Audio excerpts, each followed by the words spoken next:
Assalamualaikum warahmatullahi wabarakatuh.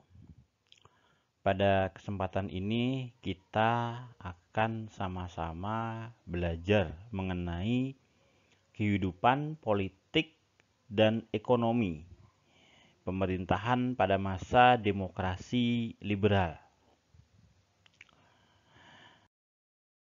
Sebelum kita masuk ke masa demokrasi liberal, kita perlu tahu dulu apa itu yang dimaksud dengan demokrasi.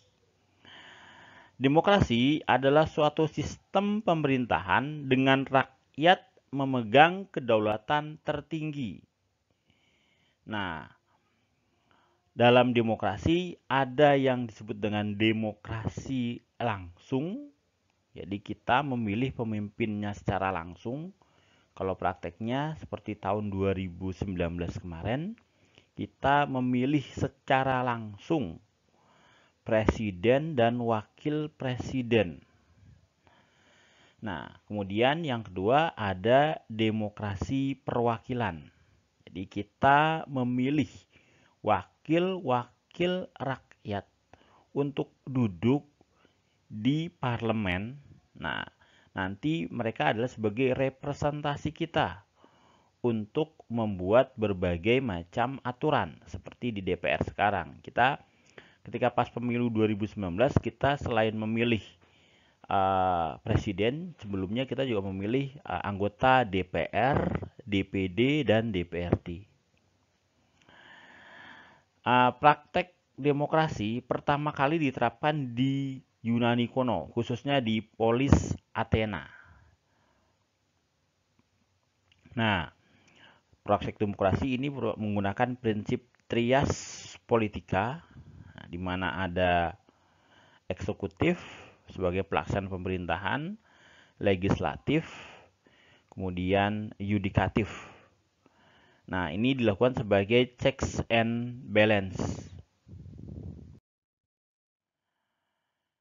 Sekarang kita akan bahas bagaimana sekilas perjalanan demokrasi kita. Ketika pas proklamasi, kemudian dibentuk berbagai badan-badan pendukung. Nah, dari mulai tanggal 4 September sampai 14 November kita menggunakan sistem presidensial. Waktu itu Presiden Soekarno dan Muhammad Hatta membentuk kabinet yang pertama, kabinet presidensial. Nah, ini sesuai dengan Undang-Undang Dasar 1945. Nah, dalam perjalanannya kemudian muncul berbagai tuduhan-tuduhan dari Belanda bahwa republik yang dibentuk adalah bentukan pemerintah fasis Jepang. Maka kemudian tanggal 14 November itu mulai diberlakukan sistem demokrasi parlementer. Ini berlangsung terus sampai dengan tanggal 5 Juli, yaitu dikeluarkannya dekret presiden yang intinya kembali ke Undang-Undang Dasar 45 secara murni dan konsekuen. Nah, kita menggunakan sistem parlementer di mana pemimpin pemerintahan itu adalah seorang perdana menteri. Nah, kenapa kok tanggal 14 November itu kita memilih menggunakan sistem parlementer walaupun undang-undang dasarnya itu sebenarnya Undang-Undang Dasar 45 yang presidensial.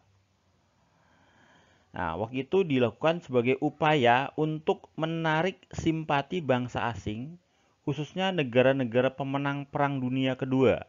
Negara pemenang Perang Dunia Kedua itu ada Amerika Serikat, kemudian Inggris, Prancis, termasuk Belanda. Nah, kemudian tujuannya agar negara-negara pemenang Perang Dunia Kedua mau mendukung perjuangan bangsa Indonesia. Nah, akhirnya pemerintah Indonesia melakukan berbagai perubahan-perubahan dalam bidang politik pemerintahan dengan cara meniru sistem politik pemerintahan negara-negara barat. mana mereka umumnya menggunakan sistem parlementer. Berikutnya, kita akan membahas tentang ciri-ciri sistem parlementer pada masa demokrasi liberal. Yang pertama, kepala pemerintahan dipegang oleh seorang perdana menteri. Ini berbeda kalau kita sekarang kepala negara dan kepala pemerintahan dipegang oleh presiden. Kalau dalam sistem parlementer, kepala pemerintahan dipegang oleh seorang perdana menteri. Kemudian, Perdana Menteri diangkat oleh Presiden atas saran dari formatur yang dibentuk oleh Presiden. Ya, semacam formatur, semacam panitia kecil lah. Nah, kemudian dia mencari orang-orang yang layak, kemudian diajukan kepada DPR. Nah, jika mayoritas anggota DPR setuju, maka calon tersebut dapat diangkat menjadi Perdana Menteri. Berikutnya, kepala negara tetap dipegang oleh seorang presiden. Presiden dapat membubarkan DPR atau parlemen, dan kabinet yang ditunjuk itu bertanggung jawab kepada parlemen. Berikutnya, kita akan membahas mengapa kok ketika pas awal masa proklamasi dari periode tahun 45 sampai 49 kita menggunakan sistem demokrasi parlementer, padahal undang-undang dasarnya adalah Undang-Undang Dasar 1945. Ini awalnya ada maklumat wakil presiden nomor X. Ini dibacanya X bukan 10 karena waktu itu sekretaris negara dia lupa dia di nomor berapa nih angkanya, akhirnya itu X saja. Jadi maklumat Wapres nomor X tanggal 3 November 1945. Nah, isinya adalah pembentukan partai-partai. Nah, bertujuan untuk menunjukkan sisi demokratis bangsa Indonesia. Jadi, bahwa bangsa Indonesia ini adalah bangsa yang demokratis sesuai dengan bangsa-bangsa barat. Jadi, ini tujuannya memang menarik simpati bangsa barat.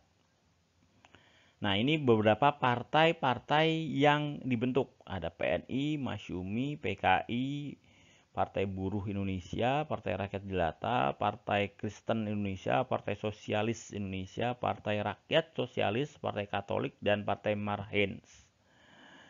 Nah, ketika itu di periode 45 sampai 1949 itu ada 3 kabinet yang terbentuk. Yang pertama, kabinet di bawah pimpinan Sultan Syahrir. Kemudian kabinet di bawah pimpinan Amir Syarifuddin. Dan kabinet di bawah pimpinan Muhammad Hatta. Berikutnya, pasca penyerahan kedaulatan RIS oleh pihak Belanda, itu wilayah Indonesia terbagi menjadi 16 negara bagian. Nah, satu persatu negara-negara bagian yang terbentuk itu kemudian membubarkan diri dan menyatakan bergabung dengan Republik Indonesia. Sehingga akhirnya tanggal 17 Agustus 1950 Indonesia kembali ke bentuk negara kesatuan seperti yang kita alami sampai dengan sekarang. Adapun RIS itu kan memang hal yang diinginkan oleh Belanda dalam berbagai perundingan. Ya udah kita nurut dulu. Nah, setelah dapat penyerahan kedaulatan, dalam waktu kurang dari setahun, 27 Desember sampai 17 Agustus kita sudah menjadi negara kesatuan kembali. Nah, kemudian kita tetap menggunakan sistem parlementer atau demokrasi liberal dari tanggal 17 Agustus 1950 sampai 5 Juli 1959. Nah, kemudian undang-undangnya pun harus undang-undang yang baru. Nggak mungkin kita pakai undang-undang 1945 atau undang-undang RIS karena pasti nggak matching. Akhirnya dibuatlah Undang-Undang Dasar Sementara 1950. Dalam perjalanannya, demokrasi liberal ternyata tidak bisa berjalan sesuai dengan harapan. Waktu itu ada partai mayoritas dan ada partai minoritas atau yang menjadi oposisi.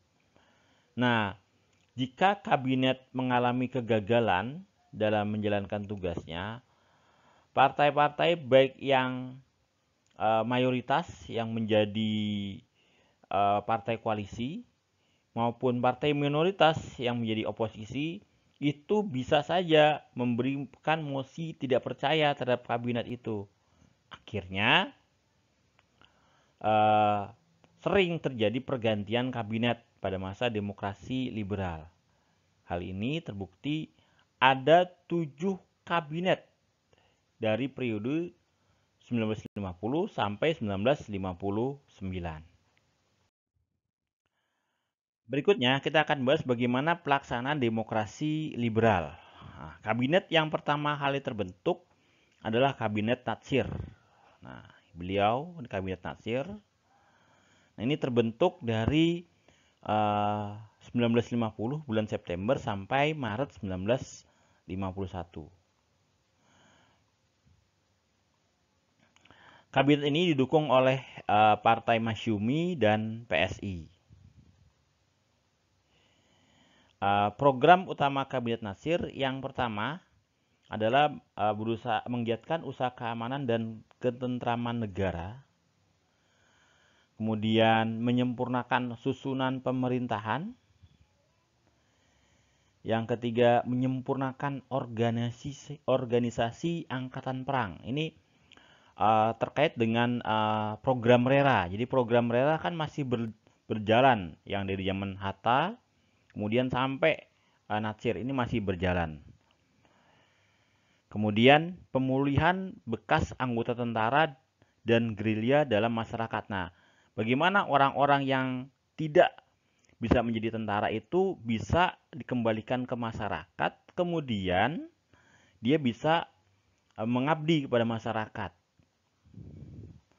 Kemudian berusaha untuk memperkuat ekonomi rakyat,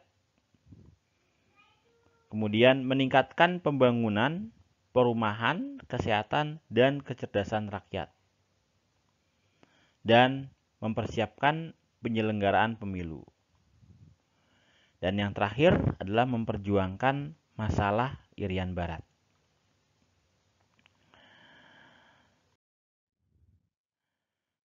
Kabinet ini kemudian di tengah perjalanan diturunkan dari kekuasaannya oleh parlemen melalui mosi tidak percaya. Penyebabnya adalah kabinet ini mengalami kegagalan dalam perundingan mengenai masalah Irian Barat. Jadi ada perundingan sekitar tanggal 4 Desember 1950. Nah, perundingan itu gagal. Jadi Belanda tetap tidak mau mengembalikan Irian Barat kepada Indonesia. Nah, kemudian juga dianggap gagal dalam meredam berbagai gerakan separatis yang ada di wilayah Indonesia. Kalau kalian cek di materi sebelumnya, itu di periode 1950 itu kan ada banyak pemberontakan. Ada pemberontakan APRA, kemudian ada pemberontakan DITI, ada pemberontakan Andi Aziz, ada pemberontakan RMS, ya, dan banyak lagi. Nah, Natsir dianggap gagal mengatasi banyaknya gerakan-gerakan separatis tersebut. Nah, kemudian yang berikutnya adanya konflik yang timbul di antara kabinet di parlemen, yaitu karena ketika adanya mosi dari Mr. Hadikusumo. Nah, Hadikusumo ini dia mengkritik bagaimana pemilihan anggota lembaga perwakilan daerah waktu periode Hatta memimpin. Nah, itu kan menjadi dasar dari perwakilan daerah yang sekarang. Nah, itu dianggap tidak demokratis. Jadi dianggap cacat hukum. Wah, gimana nih? Nah, sehingga akhirnya banyak partai-partai di parlemen kemudian mengeluarkan mosi tidak percaya dan akhirnya Kabinet Natsir menyerahkan kembali mandatnya tanggal 21 Maret 1951. Berikutnya adalah Kabinet Sukiman. Kabinet ini bertugas dari tanggal 27 April 1951 sampai 3 April 1952. Kurang lebih setahun. Setahun lebih beberapa hari. Kabinet Sukiman ini didukung oleh Masyumi dan PNI. Pemimpinnya adalah Sukiman Wiryo Sanjoyo dari Partai Masyumi dan Suwiryo dari PNI. Program utama dari Kabinet Sukiman adalah yang pertama, menjamin keamanan dan ketertiban. Itu terkait karena masih banyaknya pemberontakan-pemberontakan yang ada. Kemudian yang kedua, memperbarui hukum agraria, hukum tanah, supaya bisa memakmurkan rakyat. Yang ketiga, mempercepat persiapan pemilihan umum. Kemudian menjalankan politik luar negeri yang bebas dan aktif. Kemudian melanjutkan upaya untuk mengupayakan supaya wilayah Irian Barat bisa masuk ke dalam wilayah Republik Indonesia. Nah, dalam perjalanannya, Kabinet Sukiman dianggap menyimpang dari politik luar negeri Indonesia yang bebas aktif. Yaitu dengan adanya penandatanganan nota bantuan ekonomi dan militer yang disebut Mutual Security Act atau MSA. Nah, waktu itu yang menandatangan adalah Menteri Luar Negeri Indonesia Ahmad Subarjo dan Duta Besar Amerika Serikat Merle Cochran. Nah, dengan adanya penandatanganan Mutual Security Act ini menunjukkan bahwa Indonesia seakan-akan lebih condong ke blok barat. Padahal kan politik luar negeri Indonesia adalah bebas, aktif. Nah, akhirnya Kabinet Sukiman mendapatkan mosi tidak percaya dari parlemen. Kemudian Masyumi dan PNI menarik dukungan dan akhirnya Sukiman pun mengembalikan mandat. Berikutnya, kabinetnya adalah Kabinet Wilopo. Beliau bertugas dari 3 April 1952 sampai dengan 3 Juni 1953. Kabinet ini didukung oleh Masyumi dan PNI. Kabinet ini sering juga disebut dengan Zaken Kabinet atau Kabinet Kerja karena menteri-menteri yang diangkat adalah menteri-menteri dari kalangan profesional. Jadi lebih banyak dari kalangan profesional dibanding dari partai politik. Adapun program kerja dalam negeri Kabinet Wilopo yaitu menyelenggarakan persiapan pemilu,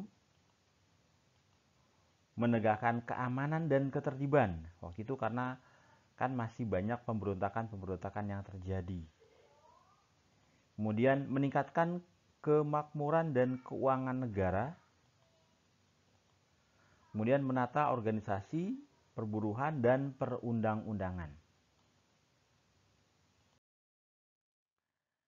Berikutnya adalah program kerja luar negeri Kabinet Wilopo. Yang pertama adalah melaksanakan politik luar negeri yang bebas dan aktif. Kemudian menyelesaikan masalah Indonesia Belanda. Karena masalah Irian ini kan nanti baru bisa terselesaikan kira-kira tahun 1963. Jadi sepanjang masa Kabinet Demokrasi Parlementer atau demokrasi reguler ini selalu masalah Irian Barat pasti akan dimasukkan sebagai salah satu programnya. Kemudian Kabinet Wilopo ini banyak menghadapi masalah atau tantangan. walaupun diisi oleh dari kalangan-kalangan yang profesional. Nah, masalah yang pertama adalah masih adanya gerakan separatis yaitu DITII. Kemudian masih adanya krisis ekonomi ya, karena waktu itu kan walaupun sudah merdeka tapi kita kan diwajibkan membayar hutang-hutang Belanda sehingga perekonomian kita secara umum turun. Kemudian ada peristiwa 17 Oktober yaitu konflik antara angkatan darat dengan pemerintah. Kemudian ada peristiwa Tanjung Morawa. Nanti untuk peristiwa 17 Oktober dan peristiwa Tanjung Morawa akan saya jelaskan lebih lanjut.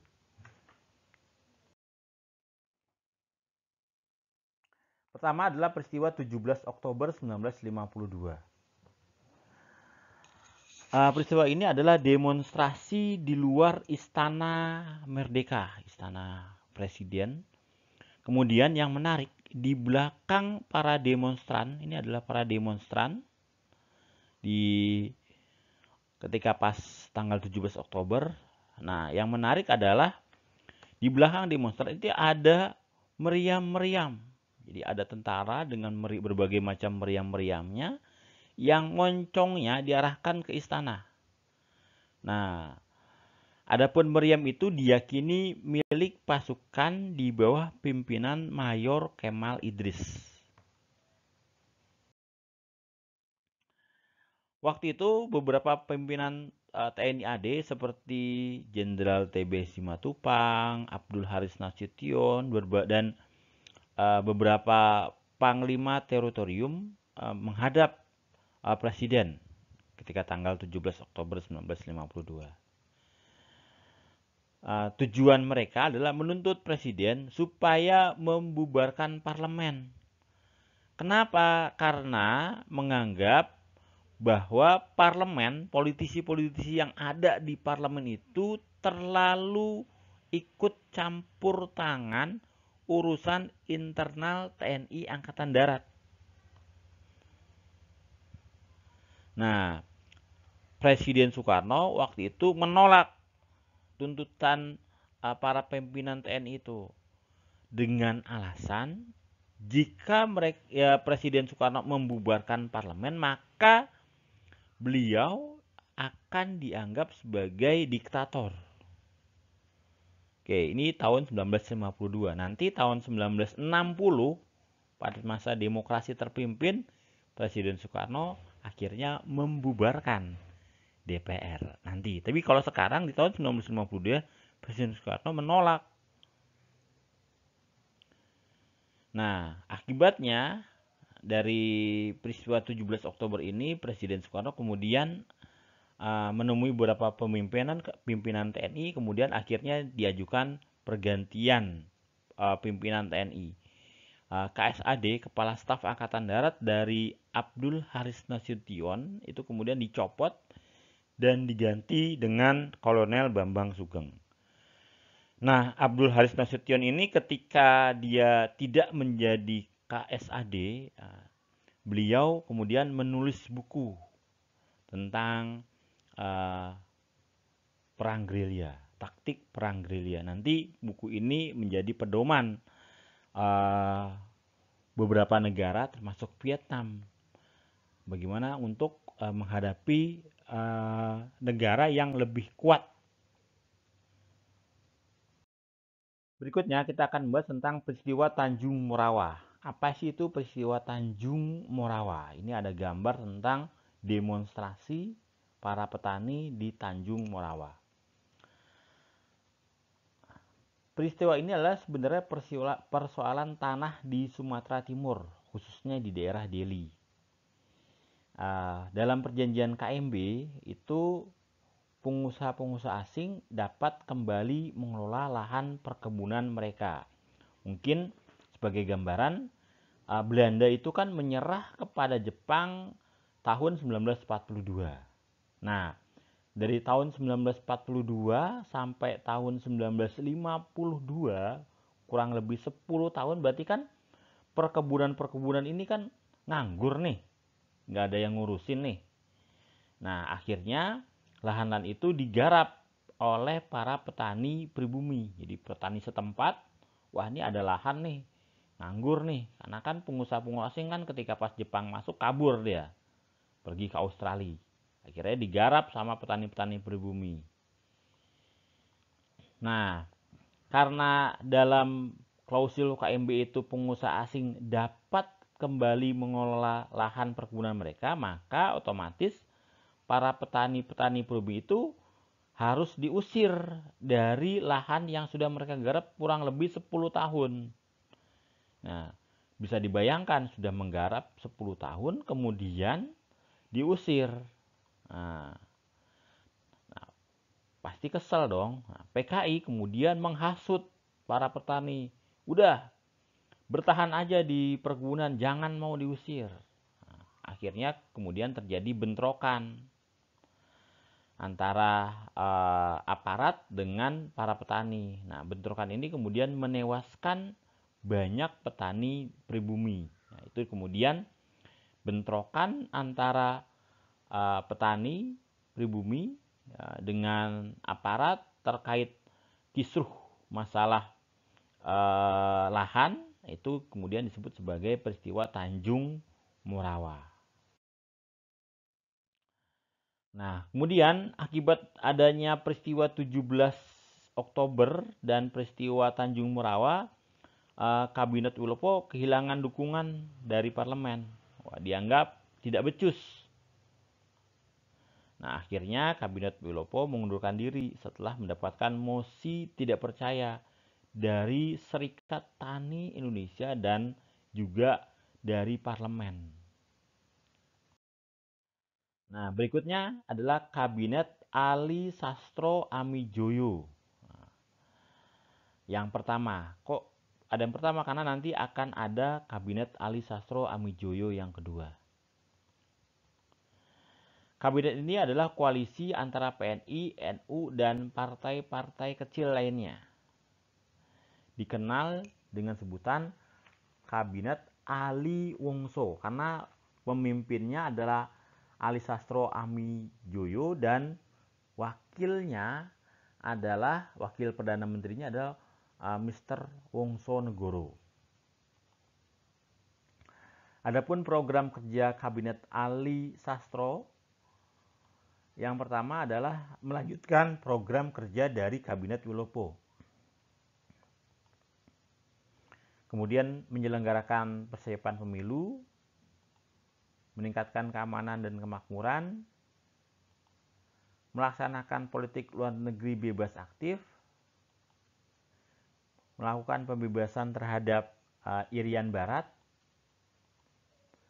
melakukan peninjauan kembali terhadap hasil KMB. Jadi hasil KMB ini itu kan salah satu klausulnya adalah masalah Irian Barat akan dibicarakan 1 tahun kemudian.